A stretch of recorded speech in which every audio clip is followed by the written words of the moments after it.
Orient bell tiles studio से आप देख रहे हैं एबीपी न्यूज। नमस्कार, मैं हूं संदीप चौधरी। आज सीधा सवाल में बात होगी बिहार की। बिहार विधानसभा चुनाव है, ऐसी गर्माहट सुनाई दे रही है, महसूस की जा रही है और अभी तारीखों का ऐलान भी नहीं हुआ है। और वजह इसकी ये वोटर लिस्ट पर घमासान मचा हुआ है और इस घमासान में कहीं ना कहीं वोटर की पहचान, उसके अस्तित्व का सवाल भी अब केंद्र बिंदु में आ गया है और इसमें गरीब की पहचान। और इसकी वजह यह है, वोटर लिस्ट की समीक्षा हो रही है, समीक्षा होती रहती है, 22 साल पहले भी हुई थी, लेकिन चुनाव आयोग ने अपने किस विवेक का इस्तेमाल किया है यह मालूम नहीं। ज्ञानेश कुमार जो मुख्य चुनाव आयुक्त हैं, उन्होंने कौन सा ज्ञान प्राप्त किया? वो कह रहे हैं कि नहीं, आधार को आधार नहीं माना जाएगा पहचान का। अब गरीब आदमी दौड़ा दौड़ा मारा मारा फिर रहा है, क्योंकि दस्तावेज कहां से लेकर आए? दस्तावेज ही नहीं है। कल मेरे कार्यक्रम में देश के मुख्य चुनाव आयुक्त रह चुके हैं ओपी रावत, वो आए थे। मैंने यही सवाल पूछा था कि आधार को आधार मानने से चुनाव आयोग क्यों कर रहा है इनकार। क्या कहा था उन्होंने, एक बार सुनिए। रावत साहब, सीधा सवाल यह है, आधार पहचान है हमारी, हमारी पहचान का आधार है, यह तो मैं मानता आ रहा था, पूरा देश मान रहा था। चुनाव आयोग आधार से क्यों कर रहा है इनकार, ये आपके समझ में आ रहा है? आधार जो है अपनी पहचान का प्रमाण है, लेकिन नागरिकता का नहीं है, क्योंकि जो अन्य देशों के नागरिक भी भारत में रह रहे हैं उन्हें भी आधार मिल सकता है। अब ओपी रावत ने सही जानकारी नहीं दी, मुकम्मल जानकारी कल मेरे पास भी नहीं थी, इसीलिए मैंने उनके साथ इस मामले पर और ज्यादा सवाल जवाब नहीं किए, लेकिन रिसर्च की, खोदा, तो यह पाया कि हां, बाहर वाले भी आते हैं, कोई बांग्लादेशी हो, नेपाली हो, कोई अमेरिकी हो, कोई गोरा हो, इंग्लैंड का, वो आए, भारत में वीजा लगवा कर आएगा। अगर वो 365 दिन में से 182 दिन यहां रह रहा है तो उसको आधार मिल सकता है, लेकिन आधार पर यह बता दिया जाएगा उसकी वैलिडिटी, वैधता कितनी अवधि के लिए है। ये आधार, आपके मेरे आधार पर यह नहीं होता कि भाई वीजा इतनी देर का है तो इतनी देर के लिए। और जो ओसीआई कार्ड धारक हैं और नेपाल और भूटान के जो लोग हैं, उनके लिए भी एक अवधि तय की गई है। तो अवधि तय की गई है तो बाकी लोग, जो आप और मैं सामान्य तौर पर आधार लिए बैठे हैं और गरीब के पास जो आधार है, उसे क्यों नहीं मान रहे? और आधार को प्रमाण के रूप में आधार मानने वाले दस्तावेज जैसे डोमिसाइल सर्टिफिकेट, उसे पहचान माना जा रहा है। अब आज बंद का आह्वान हुआ तो बिहार बंद था, चक्का जाम। विपक्ष ने यह ऐलान किया था, लेकिन विपक्ष में भी कुछ गुत्थम गुत्था होते दिखाई दिए क्या? होती दिखाई दी क्या? दो लड़के, तेजस्वी और राहुल, वो तो मंच पर थे, लेकिन दो लड़के, कन्हैया और पप्पू यादव, अगर उन्हें आप लड़का कह सकते हैं, उन्हें ऊपर नहीं चढ़ने दिया गया। ये आपस में भी राजनीति हो रही है क्या? पर सवाल वही, गरीब का हक क्या मारा जा सकता है? एडीआर तो कह रहा है कि आधे मतदाता अपने मताधिकार को खो देंगे। विपक्ष कुछ और कह रहा है, कांग्रेस कुछ और कह रही है। आपकी राय क्या है? आपके विचार क्या हैं? और आपके सवाल, जो अब सीधा सवाल के अहम हिस्सा बन चुके हैं, उनका रहेगा इंतजार। तो वोटर लिस्ट पर मतदाता की पहचान को लेकर घमासान मचा हुआ है, थमने का नाम नहीं ले रहा है। आज बिहार में बंद था, चक्का जाम था। महागठबंधन ने, यानी कि विपक्षी खेमे ने, इस गठबंधन ने चक्के जाम का ऐलान किया था। इसमें आरजेडी, कांग्रेस, लेफ्ट और वीआईपी, ये पार्टियां, ये दल शामिल थे और दो लड़के साथ चलते दिखाई दिए। तेजस्वी यादव, साथ में राहुल गांधी। और राहुल गांधी उन्हें महाराष्ट्र की हार की टीस अभी भी सता रही है। वो महाराष्ट्र को नहीं भूले हैं। बिहार में थे लेकिन महाराष्ट्र की बात फिर लेकर आ गए कि महाराष्ट्र में भी इन्होंने वोटों की चोरी की थी और अब भी वोटों की चोरी कर रहे हैं। पहचान के नाम पर गरीब को परेशान कर रहे हैं, सीनाजोरी कर रहे हैं। और चुनाव आयोग मोदी आयोग बन गया है, ये तेजस्वी यादव कहते सुनाई दिए, या बीजेपी का आयोग बन गया। ये तो कांग्रेस पहले से ही आरोप लगा रही है कि चुनाव आयोग को अपने चुनाव आयोग के दफ्तर में बैठने की जरूरत नहीं है, बीजेपी के दफ्तर में ही बैठ जाएं। पर यहां भी एक विरोधाभास है। अब राहुल गांधी कह रहे हैं कि देखिए इन्होंने गड़बड़ झाला किया, चोरी की। महाराष्ट्र में चोरी का आधार क्या? यह आधार शब्द आजकल चलता रहेगा चर्चा में, यह भी केंद्र बिंदु में है ना। उनका आधार यह था कि वोटरों की संख्या अप्रत्याशित रूप से बढ़ी।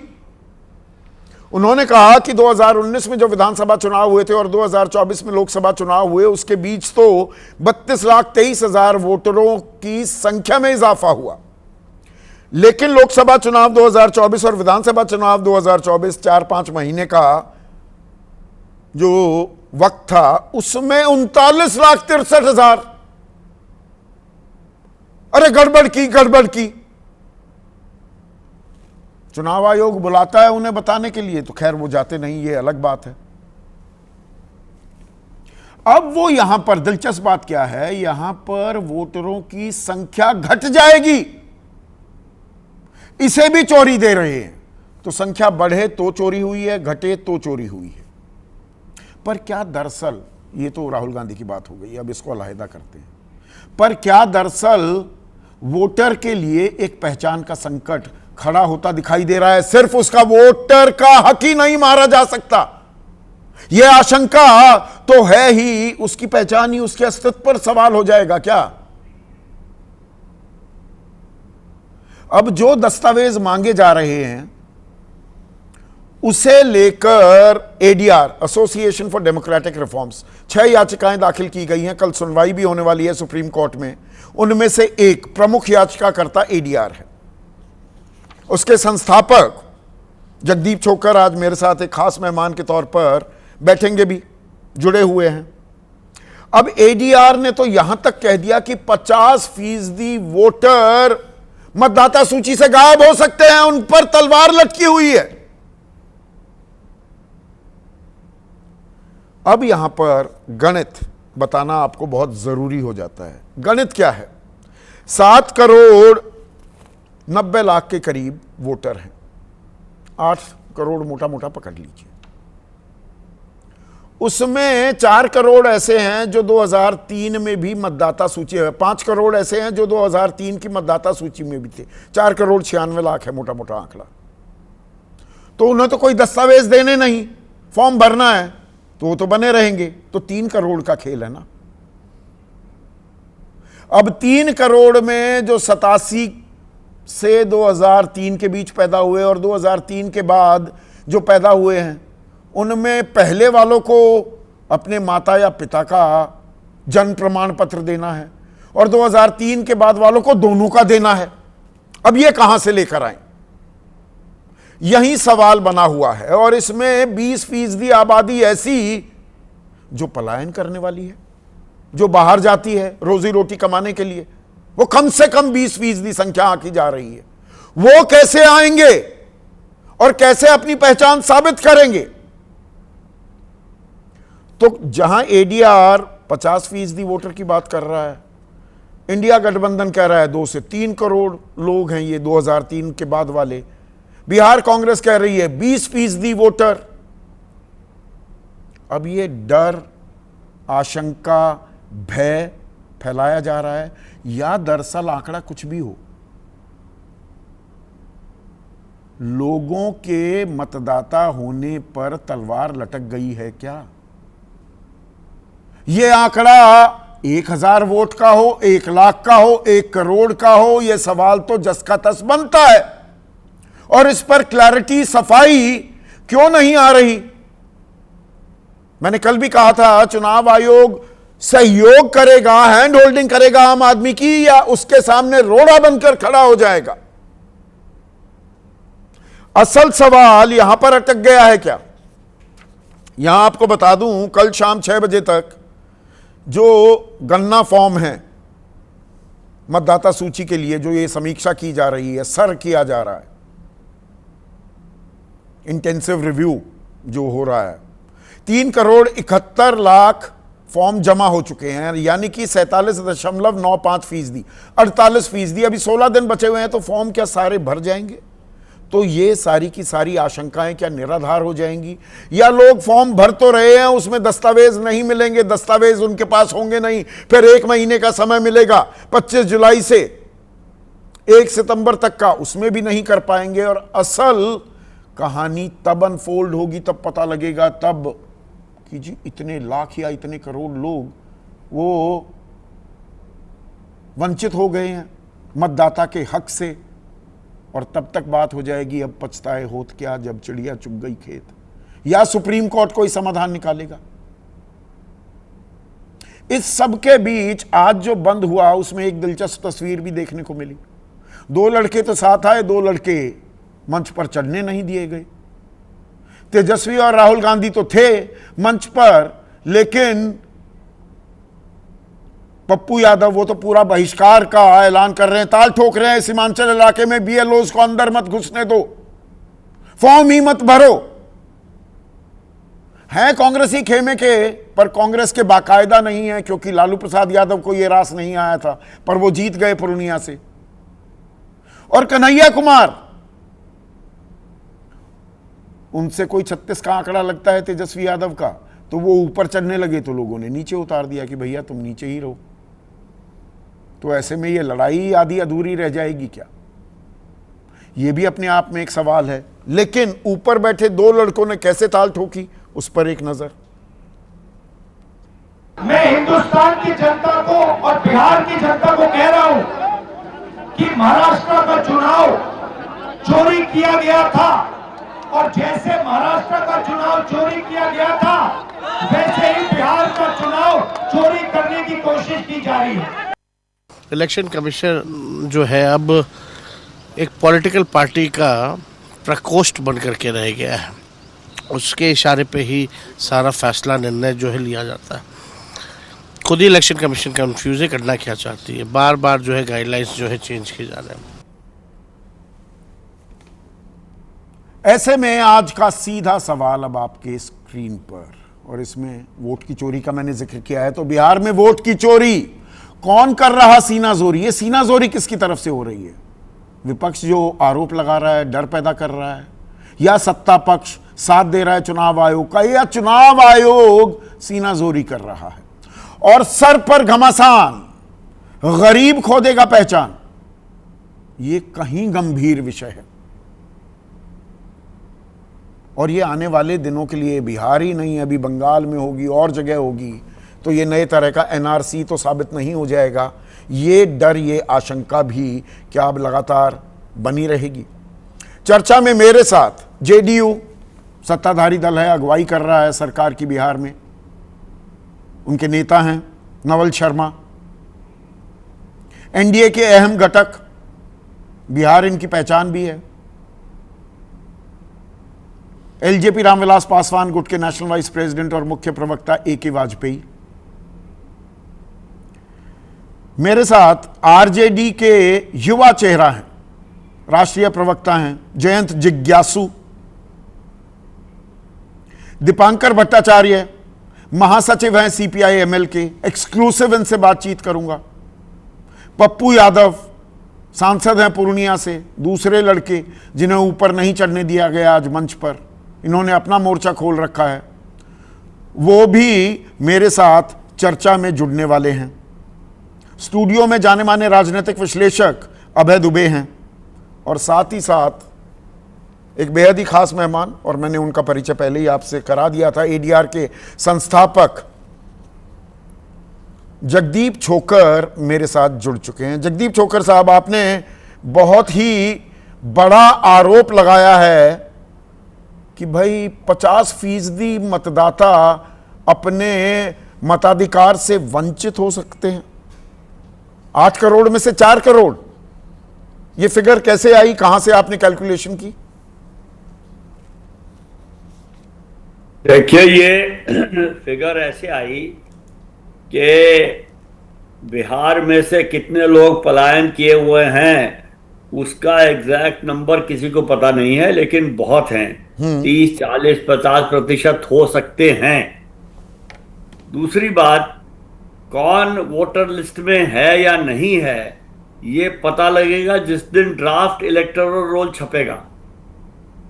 अच्छा, ड्राफ्ट इलेक्टोरल रोल छप गया, उसमें जो लोग पलायन किए हुए हैं, बंबई, कलकत्ता, मद्रास, हैदराबाद, बेंगलोर में हैं या पंजाब और हरियाणा में खेतों में काम कर रहे हैं, वो अपना नाम ड्राफ्ट इलेक्टोरल रोल में कैसे देखेंगे? मुझे आशंका है कि नहीं देख पाएंगे। क्योंकि वो नहीं देख पाएंगे, उनके हो सकता है, कोई कह सकते हैं कि उनके रिश्तेदार जो बिहार में हैं वो देखेंगे, लेकिन जो पूरी के पूरे परिवार पलायन किए हुए हैं उनका कौन देखेगा? तो मुझे ये आशंका है कि बहुत से लोग चुनाव, ये जो ड्राफ्ट इलेक्टोरल रोल है उसको देख नहीं पाएंगे, और क्योंकि वो देख नहीं पाएंगे तो अगर उनका नाम उसमें नहीं होगा तो उनका नाम उसमें फिर नहीं आएगा। पर यहां पर एक बड़ा पर है, कल शाम 6 बजे तक, यानी कि 8 जुलाई, जगदीप जी एक सेकंड सुनिएगा ना सर, कुल मिलाकर 7 करोड़ 90 लाख के करीब वोटर हैं। 7 करोड़ 70 लाख गणना फॉर्म बांटे गए हैं, ये जो समीक्षा चल रही है। हाँ। लगभग 97%। उनमें से 3 करोड़ 71 लाख गणना फॉर्म जमा हो चुके हैं सर, 47.95%, 48% कल तक, अभी 16 दिन बचे हुए हैं। तो मतलब 48% अभी जमा हो गए फॉर्म, तो 50% का नाम कैसे गायब हो जाएगा? ये थोड़ा मैं गणित नहीं समझ पा रहा। नहीं, देखिए, मैंने कहा है 50% तक, ये नहीं कहा कि 50% पक्की बात है, ये नहीं कहा। दूसरी बात, फॉर्म बंट गए हैं और जमा हो गए हैं। आपको मेरे ख्याल में याद होगा जो अखबारों में विज्ञापन आया था बिहार इलेक्टोरल ऑफिसर का, बिहार के चीफ इलेक्टोरल ऑफिसर का, उसके बाद न्यूज़ 24 के राजीव रंजन का वीडियो मैंने देखा, और फिर मैंने और भी देखे। बहुत से लोग गांवों में कह रहे हैं और बीएलओ भी कह रहे थे कि आप फॉर्म पे अपना मोबाइल नंबर और आधार कार्ड लिख के दस्तखत करके दे दीजिए, फोटो लगाने की भी जरूरत नहीं। ये इश्तेहार आए थे, 6 तारीख थी, रविवार का दिन था, कि अगर डॉक्यूमेंट है नहीं, दस्तावेज नहीं भी है तो फॉर्म भर के आप जमा करा दो। क्लैरिफिकेशन आया कि कागजात तो देने पड़ेंगे, चाहे 25 जुलाई तक दीजिए या 1 महीने बाद तक दीजिए।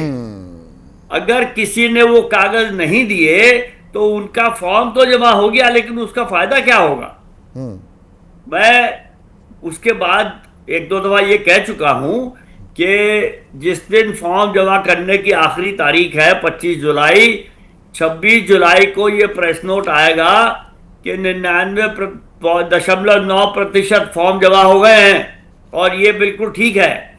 लेकिन मेरा ये मानना है कि फॉर्म जमा होने से ये गारंटी नहीं है कि फॉर्म ठीक से भरे हैं और उनके साथ कागजात लगे हैं। खेल उसके बाद है, फॉर्म जमा होना कोई बड़ा आंकड़ा नहीं है, उस पर तवज्जो देने की जरूरत नहीं है। पर ये आने वाले दिनों में कि देखिए इतने लोगों ने अपने फॉर्म जमा कर दिए, नवल शर्मा, यही कहानी होने वाली है क्या?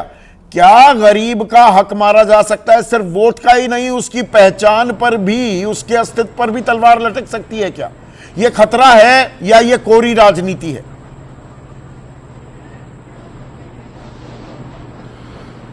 जी संदीप जी, मैं आपके सवाल का जवाब एक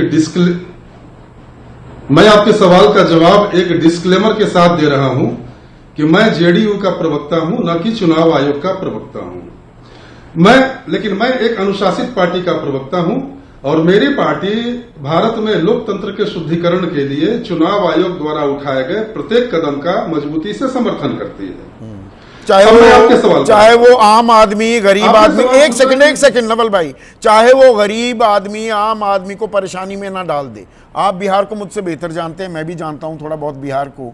ये जो 11 दस्तावेज हैं, ईमानदारी से बताइएगा नवल भाई, ये होंगे आम बिहारी के पास?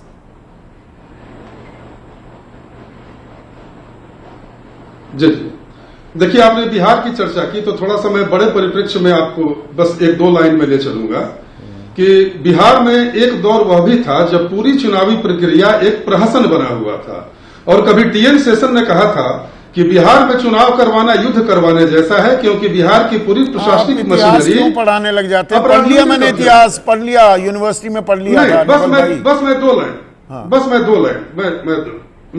मैंने दो लाइन जी बस मैं ये बता रहा हूं कि देखिए, चुनाव आयोग की जो पूरी प्रक्रिया है वह अनुच्छेद 356 की भावनाओं, अनुच्छेद 326 की भावनाओं के अनुरूप है, और इसका उद्देश्य केवल वोटर लिस्ट का शुद्धिकरण करना है। लेकिन विपक्ष इसे जिस रूप में प्रचारित कर रहा है, उससे लग रहा है कि आधार से बन जाएगी। इतने लोगों के नाम, आप जहां भी जाते हैं आधार कार्ड से आपकी पहचान साबित होती है कि नहीं? एयरपोर्ट जाइए, किसी ट्रेन में सफर कीजिए, किसी होटल में बुकिंग हुई है, कहीं पे डोमिसाइल सर्टिफिकेट जो बनवाना है, 14 लाख लोगों ने आवेदन दे दिया है ना बिहार में, वो डोमिसाइल सर्टिफिकेट आधार जमा करा दो, आपको मिल जाएगा। पर आधार नहीं बनेगा आपके पहचान पत्र का। ये हो क्या रहा है? जी मैंने पहले ही डिस्क्लेमर दे दिया कि मैं जेडीयू का प्रवक्ता हूं और जेडीयू के प्रवक्ता के रूप में जवाब दूंगा संदीप भाई। जहां तक मुझे लगता है आपने खुद बोला कि आधार पहचान का आधार है, और यही संवैधानिक सत्य है कि आधार आपकी आइडेंटिटी का आधार है, जो मैं समझता हूं। देखिए, हम एक और खबर ब्रेक कर रहे हैं नवल भाई। स्वामी बना भारत संघ। एक सेकंड ज्ञानेश कुमार, जिनका मैं जिक्र कर रहा हूं, काफी ज्ञान है उनके पास। अब वो बता रहे हैं 57% जमा हो चुके हैं फॉर्म, 16 दिन अभी बाकी हैं। यही सवाल मैं अभी जगदीप छोकर से भी पूछ रहा था। उन्होंने कहा फॉर्म भरने से क्या होता है, फॉर्म के साथ दस्तावेज कितने लोग भर पाए? क्या ये सवाल है या ये गैर जरूरी है नवल भाई? जी देखिए, चुनाव आयोग ने लगभग 1 लाख BLO नियुक्त किए हैं, लाख की संख्या में वॉलंटियर्स नियुक्त किए हैं, तो ये 57% का आंकड़ा बिल्कुल स्वाभाविक है। दूसरी बात है नहीं स्वाभाविक भविष्य में क्या होगा, इन दस्तावेज भी साथ में संलग्न हो गए जो दस्तावेज चाहिए, या बिना दस्तावेज के भी वो चल रहे थे ना विज्ञापन। सारे बिहार के संस्करण में अखबारों में आए ना कि बिना दस्तावेज भी आप फॉर्म भर दो बस। ये कहा था ना बिहार चुनाव अधिकारी ने। बाद में चुनाव आयोग पलट गया कि नहीं, दस्तावेज तो देने होंगे।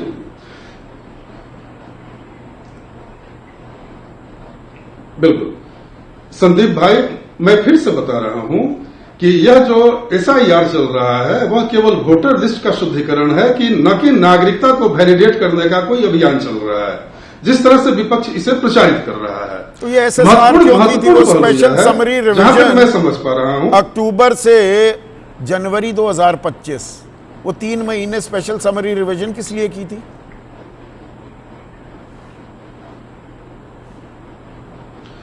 देखिए, आप भी जानते हैं कि मतदाता सूची में कितने तरह की गड़बड़ियां होती हैं। मृत व्यक्तियों के नाम से लेकर डुप्लीकेसी से लेकर अवैध आप्रवासियों से लेकर कई तरह की समस्याएं होती हैं, और गहन पुनरीक्षण इसलिए चलता है कि इसका शुद्धिकरण 2003 में भी चला था ये संदीप जी। तो यह चुनाव आयोग की बिल्कुल स्वाभाविक सी प्रक्रिया है, और मुझे लगता है कि चुनाव आयोग की प्रक्रिया इससे आम आदमी पर, गरीब पर कुछ नहीं होने वाला। अब जेडीयू, एक मिनट, पप्पू यादव मेरे साथ जुड़ गए हैं। पप्पू यादव, जेडीयू का भी तो अच्छा खासा वोट बैंक है गरीबों में, गुरबों में, EBCs में, एक्सट्रीमली बैकवर्ड क्लासेस जो हैं। वो कह रहे हैं कि भाई शुद्धिकरण हो रहा है वोटर लिस्ट का, आप काहे चोरी करके सीनाजोरी कर रहे हैं राजनीतिक? वो अपना वोट बैंक क्या खो देंगे? संदीप भाई, मैं आपसे दिल से कह रहा हूं, थोड़ा सा मेरी बात सुन लें। आज़ाद हिंदुस्तान के बाद आज तक जो वोट प्रोसेस है, इसी वोट प्रोसेस के तहत नरेंद्र मोदी भी PM बने, अटल जी भी बने, और इनकी सरकार भी बनी। पहला। दूसरा यह है कि 6 महीना पहले इन्होंने वोटर लिस्ट, नए वोटर लिस्ट को तैयार किया, उसमें जिनको जोड़ना था जोड़ा, जिनको हटाना था इन्होंने हटाया। तीसरा, आप 22 तारीख को अरुण जेटली के उस निर्णय को देखिए जो बिल लाए थे, उन्होंने क्या कहा था, कब ये चेंज होगा और वो क्यों चेंज होगा, जो मर गए या जो 6 साल के लिए बाहर चले गए, उस प्रोसेस के तहत ये प्रक्रिया हर साल ये 2002 में अरुण जेटली ने बयान दिया था, SIR जो 22 साल पहले हुई थी उसके शुरू होने से पहले। बिल्कुल ठीक कहा आपने। जी जी जी जी जी। अब मैं आता हूं संदीप भाई, आप तो बहुत हम लोग के गार्जियन हैं, मैं सिर्फ इतना आपसे कहना चाहूँगा, 6 महीना पहले इन्होंने वोटर लिस्ट बनाए, उसके बाद इनसे आप ये पूछिए, आधार कार्ड इन्हीं की सरकार लाई, यदि आधार कार्ड इन्हीं की सरकार लाई और इन्हीं की सरकार ने बनाई, 4 साल 2-2 साल लालू यादव थे इनके साथ, नीतीश जी के साथ 20 सालों में, तो 16 साल डबल इंजन की सरकार थी, 11 साल PM रहे, 11 साल में इनकी कुंभकर्ण की नींद नहीं टूटी कि क्या कहाँ खराबी है, कहाँ गलत हुआ, कहाँ नहीं हुआ। और 6 महीना पहले जब बनाए तब इन्हें पता नहीं चला कि ये गलती है। पप्पू भाई, आपने आधार कार्ड सवाल का जवाब नहीं दिया, आधार कार्ड गलत हो गया। नहीं, ये आपकी बात जायज है, ये मैं अभी इस पे सवाल नहीं पूछ रहा। मेरी बात, एक सवाल पहले मेरे सवाल का, आपकी पूरी बात सुनूंगा, आपको पूरा वक्त देने वाला हूं, पर मुझे वहीं आ रहा हूं। हाँ चलिए शुरू करिए। मैं वहीं आ रहा भैया, मैं वहीं आ रहा हूं। अब आप आइए, जब इनको लग रहा है कि किशनगंज, अररिया या पूर्णिया, कटिहार में कुछ गलत है, तो ये गलत है तो इसको कोई ना तो कांग्रेस रोका, ना तो राहुल जी रोके, ना हमने रोका।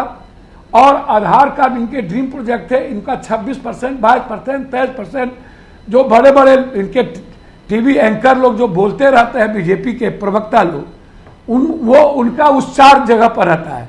अरे भैया, एक काम करते कि आप 11 सालों में सबसे पहले वो 4 जगह पर जो गलत वोटर था आप उसको हटा लेते। अब आप क्या कर रहे हैं, आप भी आइए, संदीप भाई बिहार को जानते हैं, आप निचले जमीन, अब आप 10 जो मेरे पास आधार कार्ड है, राशन कार्ड, अन्न कार्ड, जॉब कार्ड, उनको आप नहीं मानते हैं। आप कह रहे हैं आधार कार्ड 100% से ऊपर चला गया कुछ जगहों पर, तो जो जगह 100% से ऊपर चला गया, 6 महीने पहले आपको जानकारी थी उसको निकाला क्यों नहीं? और चला गया, यदि उसको निकालना जरूरी है तो 3 महीने मात्र चुनाव बचे हैं। और पर ये जिन लोगों के पास, नहीं मेरा सवाल है, सुनिए पप्पू भाई प्लीज, अब जो वोटर अपना हक खो देगा, वो सारे आपके वोटर कैसे हैं, ये कैसे मान लूं? वो JDU के भी होंगे, बीजेपी के भी होंगे, वो कुल्हाड़ी पर पैर मार रहे हैं क्या? वो क्यों स्वीकार रहे हैं चुनाव आयोग की बात को? नहीं, मैं उसी पर आ रहा हूं भैया, मैं उसी पे आ रहा हूं। देखिए ना, डबल इंजन की सरकार, नीतीश कुमार जी की सरकार, आप गंभीरता से समझिए, मैं नीतीश कुमार जी और किसी सरकार पर आरोप नहीं लगाऊंगा। मैं यह कह रहा हूं, हमारा बाप दादा यह कह रहा है 2003 और 4 के बाद भी यदि किसी का बाप दादा इस भारत में पैदा हुआ है, वो भी हमको स्वीकार है। और 2003 में जन्म, ये चुनाव आयोग हमसे, हमारा बाप पैदा लिया, हम पैदा लिए, ये नागरिकता कौन होता है पूछने वाला? और चुनाव आयोग के पूछे कि 2 करोड़ 22 लाख जो पलायन किया हुआ मजदूर है और लगभग 4 करोड़ जो बाहर हैं, इनसे ये पूछिए कि आप उनका सर्वे जाके कैसे करेंगे? एक दूसरा, इनसे पूछिए चुनाव आयोग से कि 73% बाहर इलाके में आप किस परिस्थिति में जाएंगे जहां पर खाने तक के लिए पैसे नहीं होते? 2, तीसरा बात आप पूछिए कि इनका जो 6 फॉर्म है, उस फॉर्म के आधार पर ये बात करते हैं कि कहां इनको वोट मिली, कहां इनको वोट नहीं मिली। ये कभी ढुबड़ी ले जाते हैं, कभी कहीं ले जाते हैं। तो यदि ये लोग पूछते हैं कि क्या मेरा वोटर नहीं है, भैया आप हमको एक बात बताइए, जब ये बात कर रहे थे महिला आरक्षण का, जब बात कर रहे थे ये मंडल कमीशन के विरोध का, जब ये बात कर रहे थे 50% आरक्षण नहीं बढ़ाने का, जब ये बात कर रहे थे जाति जनगणना नहीं करने का, जो ड्रीम प्रोजेक्ट नीतीश कुमार का था, जब ये बात कर रहे थे वक्फ बिल का, तलाक का, जो नीतीश कुमार कहते थे कि मैं इस प्रोसेस के साथ नहीं हूं, मैं सेकुलर के साथ समझौता नहीं करता हूं, लेकिन आप नीतीश कुमार ने इस चीज को, चंद्रबाबू नायडू, दोनों आदमी स्वीकार किया। क्या उनके वोटर नहीं थे? अब आइए, मैं पासवान, राम, मुसहर, ऋषिदेव, तत्मान, नुनियाचंद, बंसी, कहार, कुम्हार, गंगोत्री, बीन, मला, केवट, शर्मा, तत्वा, लोहार, कुम्हार, कबार, आइए 1.2% मैट्रिक है। ये 14% मैट्रिक में ये लोग 1.2 है और इनकी बच्ची 0.7। हमें आप बताइए, 14% वोट मैट्रिक में ये नहीं है, रियायती में इनके पास नहीं है। हम पैदा लिए भारत में, ये या तो चमन जानती है गांव में। तो पप्पू, आप ये सवाल लगातार उठा रहे हैं पिछले 16-17 दिनों से। अवज्ञा आंदोलन, सिविल डिसोबीडियंस मूवमेंट भी आप कर रहे हैं, पर आज बिहार बंद का ऐलान किया जाता है। 2 लड़के मंच पर दिखते हैं, 2 लड़कों को जिनमें आप और कन्हैया, आपको मंच पर नहीं चढ़ने दिया जाता। संदीप भाई, एक बात बोलूं, आप जानते हैं मुझको, मैं गरीबों के दिल में रहता हूं। मैं 24 घंटे में 23 घंटा काम करता हूं। मुझसे पूरा बिहार का कोई जात धर्म हो, हमसे मोहब्बत करता है, मैं उसके लिए जीता हूं। मैं एक शख्स हूं, मैं गरीबों का आंसू पोंछते रहता हूं। मेरा लक्ष्य बड़ा है, बड़े कौज के लिए, विचारधारा के लिए। राहुल गांधी जी लगातार चुनाव आयोग के सवाल पर, आज ये राहुल गांधी जी ने कहा था इस बंद को कॉल दे दे। हमने इस बंद को कॉल दिया था, 6 बजे से हम लोग सड़क पर थे। पूरा बिहार राहुल जी में रंगा हुआ था, पूरा बिहार कांग्रेस के झंडे में रंगा हुआ था। सवाल मेरे मंच का नहीं है, मेरे नेता मेरे मंच पर थे। हम क्या अपमानित कोई हमको करेगा? हमें जनता 7 बार इंडिपेंडेंट चुनाव जिताई है। नहीं तो पर इसमें दरार दिखने लगती है ना। बहुत बहुत शुक्रिया पप्पू यादव, बहुत बहुत शुक्रिया। ये थोड़ी सी कमजोर नस है आपकी। नहीं, बहुत बहुत शुक्रिया। दीपांकर भट्टाचार्य महासचिव हैं CPI-ML के, और वो मंच पर मौजूद थे, वो भी इस बंद के हिस्सा थे, बेहद ही खास मेहमान हैं। एक्सक्लूसिव बातचीत के लिए वो तैयार हुए हैं हमारे साथ। दीपांकर भाई, 2 लड़के मंच पर हैं, 2 लड़कों को नहीं उतरने देते, ये महागठबंधन की कौन सी तासीर या कौन सी मजबूती, एकता की तस्वीर आप पेश कर रहे थे? देखिए, ये कोई बात ही नहीं है। आज तो पूरा बिहार सड़क पर उतर कर आ गया था। अब ये तो सिक्योरिटी वाली बात थी, इसलिए गाड़ी करनी पड़ी हम लोगों को उस पूरे भीड़ को नियंत्रित करने के लिए। आज सवाल ये था कि पूरा बिहार आज सुबह से सड़क पर उतर आया था, क्योंकि हम लोगों ने ही सोचा, जब चुनाव आयोग से हम लोग मिले दिल्ली में, तो चुनाव आयोग से हमें कोई रिस्पांस नहीं मिला। बहुत चुनाव आयोग से हम लोग और ज़्यादा चिंतित होकर के लौटे। तो हमें लगा कि बंद कमरे में कुछ नेताओं के साथ जो बात हुई, उस बात से चुनाव आयोग कन्विंस नहीं है। तो अब बिहार की पूरी जनता अगर सड़क पर अगर आ जाए, पूरे बिहार की आवाज़, किसी पार्टी की इसमें बात ही नहीं है। बात है इसमें चुनाव, मतदाता, उनके मतदान के अधिकार, संविधान, इसकी बात है। जो नहीं, पर इसमें दीपांकर भाई, सॉरी फॉर इंटरप्टिंग, दीपांकर भाई, आप अगर कन्विंसी ना होना चाहे तो भैंस के आगे बीन बजाने वाला काम भी हो रहा है क्या? और मैं उदाहरण के साथ ये सवाल आपसे पूछ रहा हूं। राहुल गांधी महाराष्ट्र की वो बात तो लगातार कह रहे हैं, भाई 5 महीने में 39,63,000 वोटर बढ़ गए, 5 साल में वो 32 लाख ही बढ़े थे। चलिए, वो सवाल अगर वाजिब है, अगर है, और वो लगातार उठा रहे हैं, वहां तो वोट बढ़े थे तो चोरी, यहां वोट कट रहे हैं, शुद्धिकरण हो रहा है, इसको भी चोरी दे रहे हैं, चित भी मेरी पट भी मेरी। नहीं, बिल्कुल बिहार में जो हो रहा है ये वोट बंदी है। नोटबंदी आपको याद है 2016 वाली, ये वोट बंदी है पूरे बिहार के लिए, और नोटबंदी से भी खतरनाक है, क्योंकि नोटबंदी तो सिर्फ नोट का मामला था, ये वोट का मामला है। नोटबंदी में मोदी जी आकर के बोले तो पूरे हिंदुस्तान को तुरंत पता चला। ना करें तो आप चोरी करेंगे, शुद्धिकरण हो रहा है तब आप चोरी कर रहे हैं। मेरा सवाल ये है। नहीं, कोई शुद्धिकरण नहीं हो रहा है इसमें, कोई शुद्धिकरण नहीं हो रहा है इसमें। जो होगा, मैं आपको सुन रहा था अभी, इसमें जो होगा, जो कहा गया कि जितने लोग डॉक्यूमेंट नहीं दे पाएंगे, और हमारा अनुमान है कि करीब 2 करोड़ लोग शायद डॉक्यूमेंट नहीं दे पाएंगे। एक एक विधानसभा में 50, 60, 70 हजार लोग होंगे जो डॉक्यूमेंट नहीं दे पाएंगे, तो उनके बारे में फैसला करने का पूरा हक ईआरओ को दे दिया गया। या लिखा गया ईआरओ लोकल इन्वेस्टिगेशन के आधार पर फैसला करेगा। अब समझ लीजिए कि इसमें किस तरह का मनमानापन चलेगा, कोई पारदर्शिता नहीं होगी, किसी तरह का कोई तर्क नहीं होगा।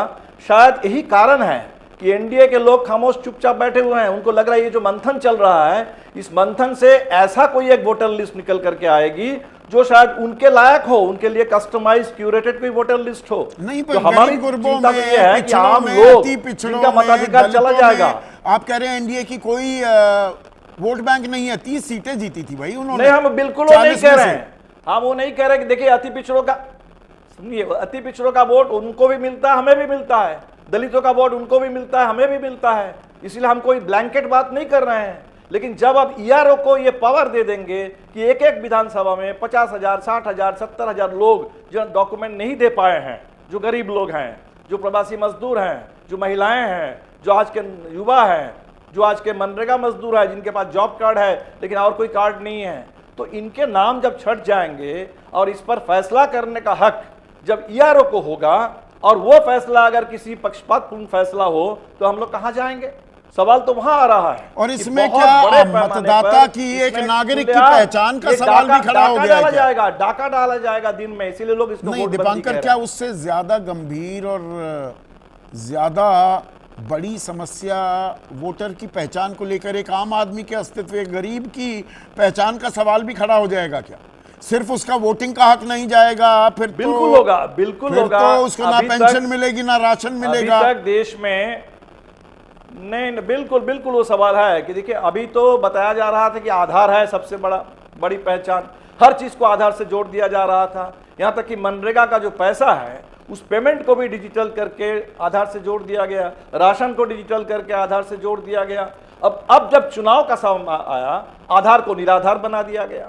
वोटर आई कार्ड जिसको वोटर इलेक्शन कमीशन ने दिया है, तो लोग तो दोनों लेकर चलते थे, आधार और वोटर कार्ड, वो अगर कोई मतलब नहीं रखता है तो इस समय तो लोगों के पूरे पहचान खतरे में है। नागरिकता पर सवाल खड़ा कर दिया गया।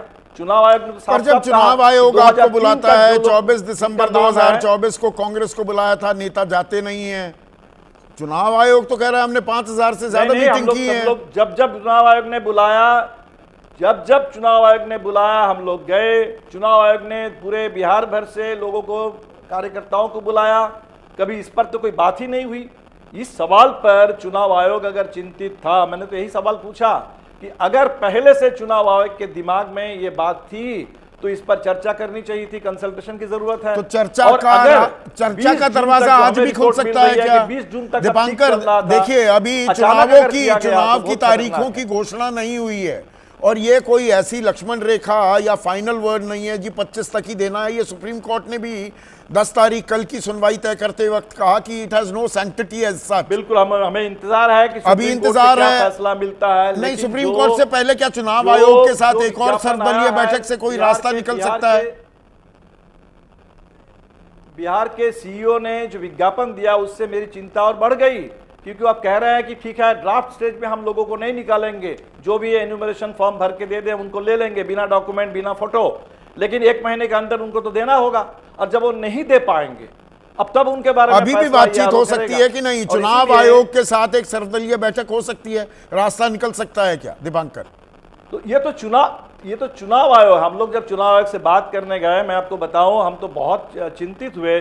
चुनाव आयोग ने कहा कि ये नया चुनाव आयोग है, तो मुझे लगा कि चुनाव आयोग जब कह रहा है कि हम नया चुनाव आयोग है, शायद एक ही मामले में यह नया है कि पहली बार हिंदुस्तान में एक ऐसा चुनाव आयोग का चयन हुआ जो एक नए नियम, नए कानून के आधार पर हुआ, और इसीलिए शायद चुनाव आयोग को लगता है कि हमें सिर्फ सरकार के बारे में सोचना है। चुनाव आयोग ही तय करेगा कि भाई अध्यक्ष ही आने चाहिए, बाकी नेताओं से नहीं मिलूंगा। ये हमने चर्चा की है। बहुत बहुत शुक्रिया दीपांकर। लेकिन एक वाजपेयी सवाल यहाँ पर, सिर्फ मतदाता हक आपका छीना जाएगा या वंचित हो जाएंगे वो नहीं, गरीब अपनी पहचान खो देगा क्या? एक बड़ा खतरा ये उभर कर आ रहा है क्या? देखो, हमें तो पता क्या लग रहा है, हमें ये लग रहा है कि राजनीतिक पार्टियां अपने वोटर का हित सुरक्षित करने में असमर्थ हो रही हैं। आपको याद होगा पहले क्या करती थी राजनीतिक पार्टियां? ऐड भी होते हैं, डिलीशन भी होते हैं, वोटर लिस्ट भी सप्लाई करते हैं। राजनीतिक पार्टियां अपने कार्यकर्ताओं को जनता के बीच भेजा करती थी। अगर इसीलिए 1.5 लाख BLA जो पॉलिटिकल पार्टीज के, हाँ, वो इसी ने इन्वॉल्व बूथ लेवल एजेंट, दर्शकों जो समझ ना पाए, बूथ लेवल ऑफिसर्स वो चुनाव आयोग के अधिकारी, ये BLA और BLA ये राजनीतिक दलों के। ये हम राजनीतिक पार्टियों से लोगों को जोड़ा इसीलिए कि प्लीज असिस्ट देम। अगर प्योरिफिकेशन चीज का हो रहा है या उसका करेक्टिव मेजर्स अप्लाई किए जा रहे हैं जो कि संविधान के द्वारा निर्धारित चीजें हैं, तो उसमें क्या आधार इतराज को है? क्यों नहीं आधार बना? हाँ, वेरी गुड, ये मैंने निकाला हुआ आधार वही के। तो- अच्छा, आधार बनता कैसे, पहले ये देख लेते हैं। आधार के लिए जरूरी दस्तावेज, पासपोर्ट हो आपके पास, पैन कार्ड हो, वोटर आईडी हो, ड्राइविंग लाइसेंस हो, सरकारी उपक्रम द्वारा फोटो पहचान पत्र हो, मनरेगा जॉब कार्ड हो। इसमें डेट ऑफ बर्थ का डॉक्यूमेंट नहीं है, प्लीज अंडरलाइन कर ले इसको। अब आप आर्टिकल 326 में आ जाए, वो कहता है कि वोट देने का अधिकार किसको है? किसको है? जो भारत का नागरिक हो, जो 18 साल से ज्यादा हो, या जो अदरवाइज डिस्क्वालीफाई ना हो। तो यहां झगड़ा इस बात का है कि प्रमाण पत्र जो है ना, that is a foundation and important document. तो अगर आप नागरिक, अच्छा, वो समझ गया मैं। आप वकील हैं और जी, बहुत जी, मजबूती से पैरवी कर ना, रहे ना, हैं। पैरवी कर केस कमजोर है, वो मैं बताता हूं कैसे कमजोर है।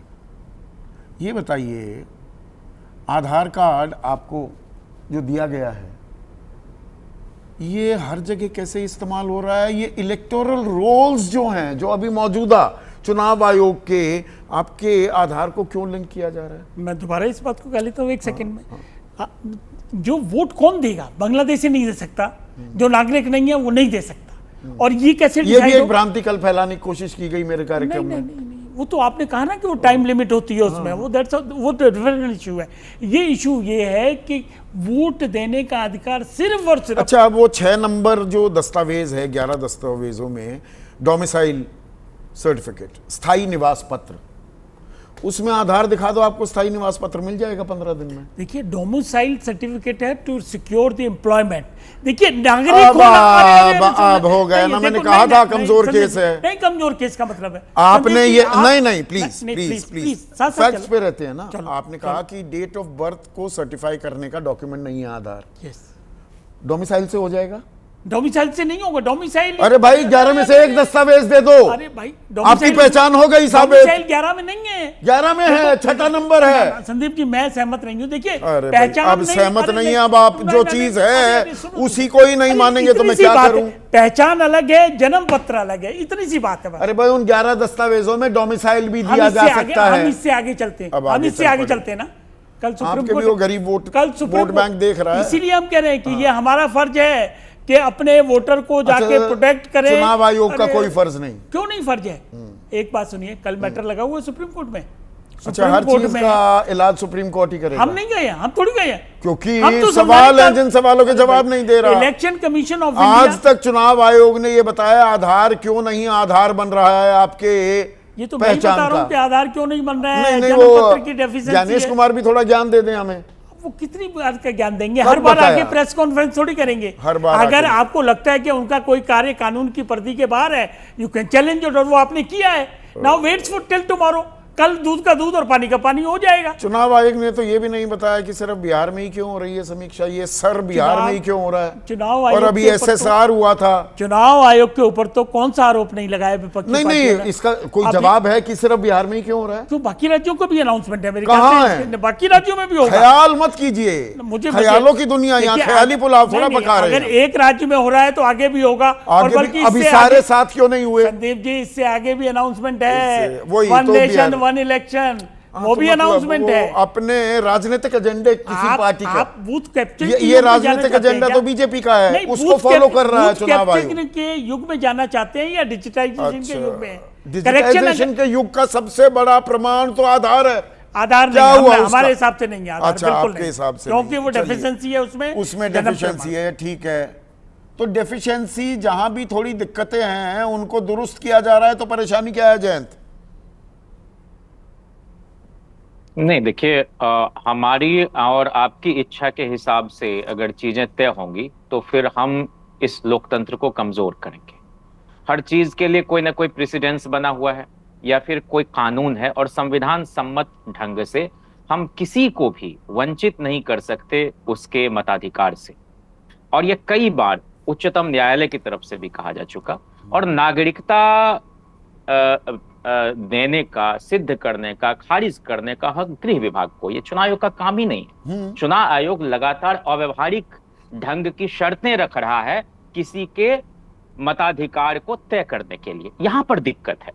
एक बार रजनी कोठारी ऐसे ही उन्होंने कहा कि भारतीय लोकतंत्र में गंगा की तरह स्वच्छता की क्षमता है, यह अपनी सुरक्षा स्वयं कर लेगा। लेकिन उनको पता थोड़े था कि इस तरह का चुनाव आयोग आएगा जो लोक लज्जा प्रूफ है और विपक्ष का कोई असर उस पर नहीं हो रहा है।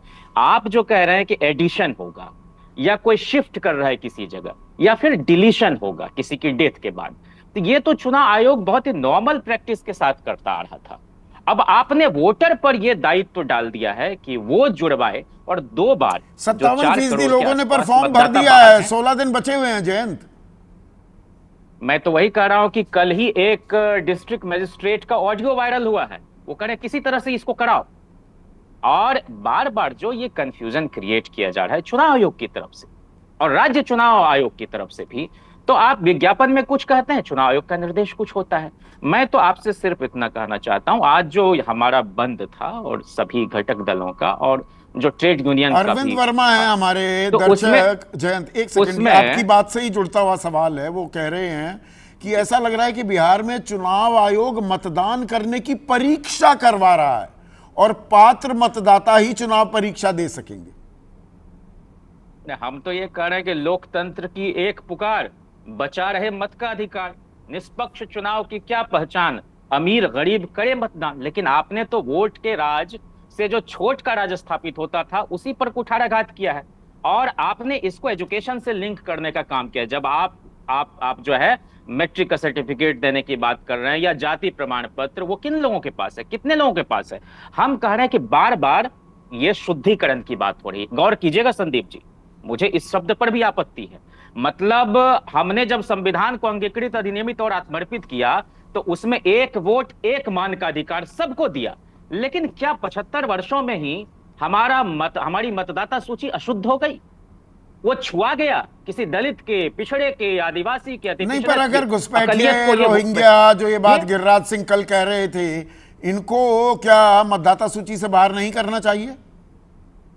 मैं तो ये कह रहा हूं कि जिस तरह से मुसलमानों का डिसइनफ्रेंचाइजमेंट किया गया है सचेतन ढंग से, वैसे ही ये गरीब गुरबों को, शोषितों, वंचितों को भी मत के अधिकार से वंचित कर। कौन कह रहा है कि अवैध लोगों को आप वोट डालने दीजिए? हम तो इसके सख्त खिलाफ हैं। लेकिन रोहिंग्या की बात की जाती है, बांग्लादेशी की बात की जाती है, नेपाल से जो इन्फिल्ट्रेशन हो रहा है उस पर कुछ नहीं बोलेंगे। कुल मिला के कम्युनल एजेंडा नहीं, पर वहां तो रोटी बेटी का साथ भी है ना। 6-7 जिले ऐसे हैं वहां तो शादी ब्याह होते हैं, रोटी बेटी का रिश्ता है नेपाल में। अब उनके ऊपर भी सवाल आएगा, पहचान को लेकर सवाल उठेंगे। नहीं है, उसमें कोई दिक्कत नहीं है। मेरा तो सिर्फ इतना कहना है कि 2015 में भी उच्चतम न्यायालय ने स्पष्ट कर दिया कि आप जो है किसी की भी नागरिकता का प्रमाण चुनाव आयोग नहीं मांगेगा। 2013 में पीयूसीएल बनाम भारत सरकार में भी सुप्रीम कोर्ट ने कहा कि वोट देना संवैधानिक अधिकार है, इससे किसी को वंचित करना लोकतंत्र के खिलाफ है। लीलावती बनाम राज्य चुनाव आयोग में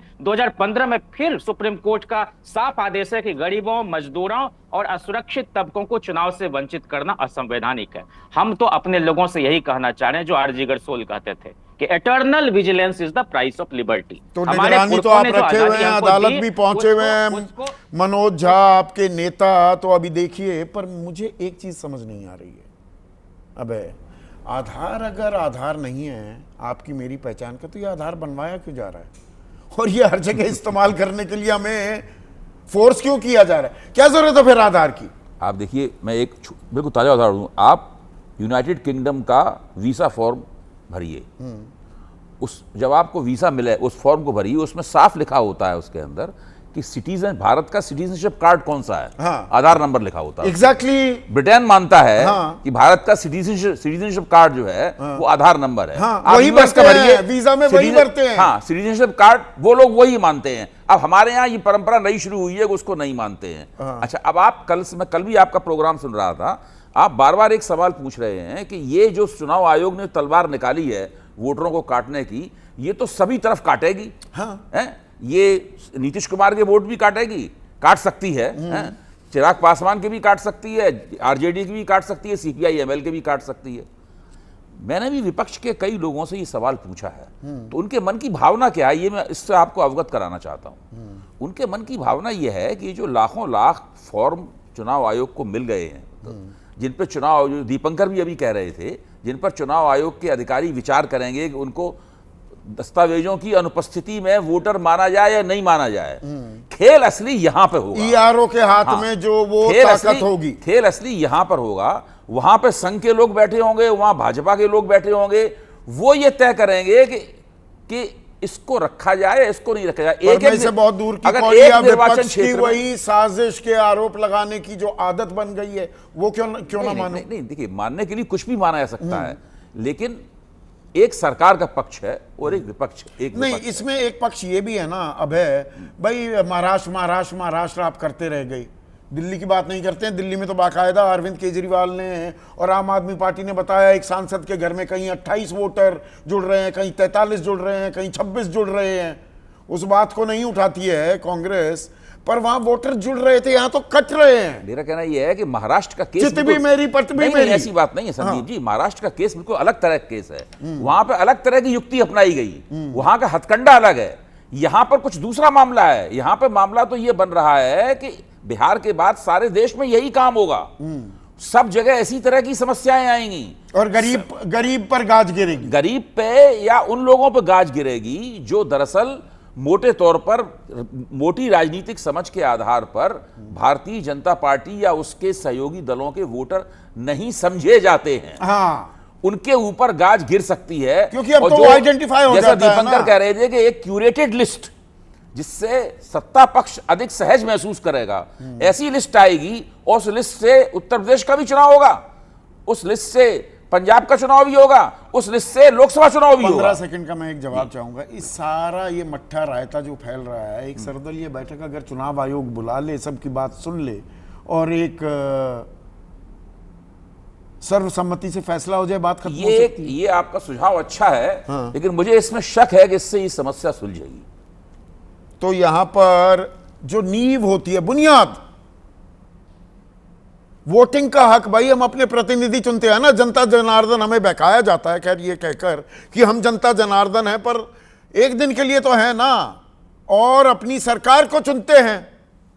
तो इसमें पारदर्शिता, निष्पक्षता होनी चाहिए और सबका, हर भारतीय नागरिक का 18 साल से जो ऊपर का है, ये वाजिब हक है, हक से तो वंचित नहीं होना चाहिए। चुनाव आयोग सहयोग कर रहा है या अवरोध पैदा कर रहा है, ये कल सवाल छोड़ गया था, आज भी छोड़कर जा रहा हूं। सोचिए इस बारे में। आज इतना ही।